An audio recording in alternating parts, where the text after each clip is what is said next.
మధురా నగరిలో చల్లనమ్మ బోధు అనేది ఒక ప్రసిద్ధ జావలి. ఈ జావలిలో ఎన్నో ఆధ్యాత్మిక విశేషాలు దాగి ఉన్నాయి అంటారు. ఏమిటది? మధురా నగరిలో చల్లనమ్మ బోధు దారి విడుము కృష్ణ అని ఒక జావళి పూర్వకాలంలో అంటే ఇప్పటి తరానికి బాగా ప్రసిద్ధిలో లేకపోయినప్పటికీ పూర్వతరంలో చాలా ప్రసిద్ధిగా ఉన్నటువంటి జావళి. చాలా చక్కటి గీతం, అందరూ పాడుకునేటువంటి వారు. ఇందులో ఉన్నటువంటి చిత్తూరు సుబ్రహ్మణ్య పిల్లే అనేటువంటి ఆయన ఈ జావళిని రాశారు. జావళి అంటే శృంగార సంభరితమైనటువంటి మధుర భక్తిలో రాయబడినటువంటి కీర్తన. ఇప్పుడు చూడండి, మనకి బాగా ఇష్టమైనటువంటి చిన్నపిల్లవాడు, మనకి చాలా ఇష్టమైన వాడు, అరే పక్కకి పోరా, మా నాన్న పక్కకి పోరా అంటే అక్కడే ఉండు, నువ్వు ఎక్కడికి వెళ్ళొద్దు. చూడండి, పైకేమో వ్యతిరేకం చెప్తున్నావు, పోరా పక్కకి అంటే నువ్వు అక్కడే ఉండదు అంటే మన మనస్సులో ఏముందో వాడికి అర్థమవుతోంది. కానీ పైకి వినేటువంటి వాడు పక్కనోడు ఎవడికేమో అర్థమవుతుందంటే ఏంట్రా వెళ్ళిపోమంటున్నట్నా అని అనిపిస్తుంది. ఇక్కడ గోపిక కింద ఒక భక్తుడు మారిపోయి మధురా నగరిలో, ఎందుకంటే అధరం మధురం వదనం మధురం అని మధుసూదన సరస్వతి అనేటువంటి వాడు స్వామివారి యొక్క ప్రతి చేష్టని, ప్రతి పదాన్ని, ప్రతి రూపంలో ఉండేటువంటి భంగిమని ఆయన్ని తలుచుకుంటేనే అధరం మధురం వదనం మధురం అని ఏ రకంగా పొంగిపోతాడు.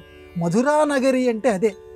కాబట్టి ఆ మధురా నగరిలో ఒక గోపి కింద చల్లలమ్మ బోధు, చల్లని అమ్ముకుంటుంటుందట ఒక గోపిక. నెత్తి మీద పెట్టుకుంది, ఒరే దారి విడుమురా అంటే దారిలో అడ్డం వస్తావేమిట్రా కిష్టయ్య, నా దారిలో పక్కకి వెళ్ళిపోరా, నేను చల్ల అమ్ముకోవాలనుకుంటున్నాను రా, పక్కకి వెళ్ళిపోకరా, పక్కకి వెళ్ళమ్మా, నువ్వు అక్కడే ఉండు, మన ఇద్దరం మాట్లాడుకుందాం అని లోపల సందేశం. పైకేమో చల్లనమ్మ బోధు దారి విడుము కృష్ణ, దారిలో నువ్వు అడ్డం రాకయ్యా అని ఇలా మధుర భక్తి అంటారు దీన్ని. ఆ రకంగా ఆ గోపిక ఈ జావళిలో చెప్తుంది. ఇక్కడ చల్లనమ్మ బోధు మజ్జిగలో చిలికితేనే వెన్న వచ్చేది. పూర్వకాలంలో కవ్వం పెట్టి చిలికేటువంటి వారు, ఆ చిలికితే ఆ మధ్యలో వెన్న వస్తుంది. మరి దేవుడు అంతటా వ్యాపించి ఉన్నాడు కదా, దేవుడు ఎందుకు కనిపించట్లేదు మనకి? మనం చిలకటం లేదు. మన మనస్సుని స్వామివారి నామంతో మనం చిలకాలి.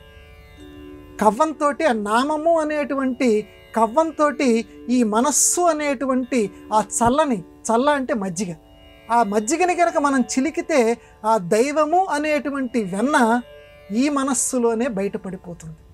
స్వామివారిని అంతర్ముఖ సమారాధ్య బహిర్ముఖ సుదుర్లభ, అమ్మవారిని లలితా సహస్రనామాల్లో చెప్తాడు. అమ్మవారిని నువ్వు ప్రత్యేకంగా బయట విగ్రహం మాత్రమే నువ్వు చూస్తావు, కానీ ప్రతి వాళ్ళం కూడా అంతిమ లక్ష్యం ఏంటంటే లోపల చూడగలగాలి. అందుకని జ్ఞాననేత్రం బొట్టు అక్కడ పెట్టుకుంటాం మనం. అందువల్ల ఈ రెండు కన్నులు కేవలం బాహ్యం మాత్రమే చూడగలవు. జ్ఞాననేత్రం లోపల ఉన్నటువంటి దేవుణ్ణి, అది స్త్రీ అనుకుంటావా, పురుషుడు అనుకుంటావా, నపుంసకం అనుకుంటావా, దైవం ఏ రకంగా అయినా ఉంది. కాబట్టి ఆ లోపల ఉన్నటువంటి దైవాన్ని చూడాలి అని అంటే నువ్వు ఈ మూడవ కన్నుని తెరవగలగాలి. అది ఎలా సాధ్యము? చల్లనమ్మ బోధు, ఆ చల్లని నువ్వు చిలుకుతూ ఉండాలి. చిలుకుతూ ఉంటే వెన్న బయటపడిపోతుంది.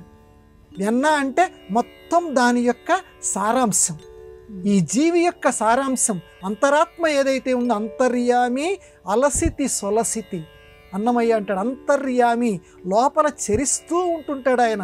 అంతర్యామిని చూడగలగాలి అంటే ఆ చల్లని చిలకగలగాలి. కాబట్టి ఆ మధురా నగరిలో, ఆ మధుర భక్తి అనేటువంటి ఊళ్ళో, మధుర భక్తి అనేటువంటి నా మనస్సులో చల్లని చిలుకుతున్నానయ్యా, దారి విడుము.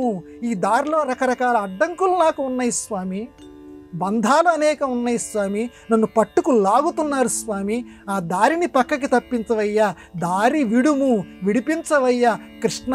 కృష్ణ అంటే ఆకర్షించేవాడు అని అర్థం అని స్వామివారిని మధుర భక్తి మార్గంలో ఆ గోపిక ఇక్కడ కోరుకుంటోంది. అంతటి గొప్ప అర్థం కలిగినటువంటిది ఈ జావళి.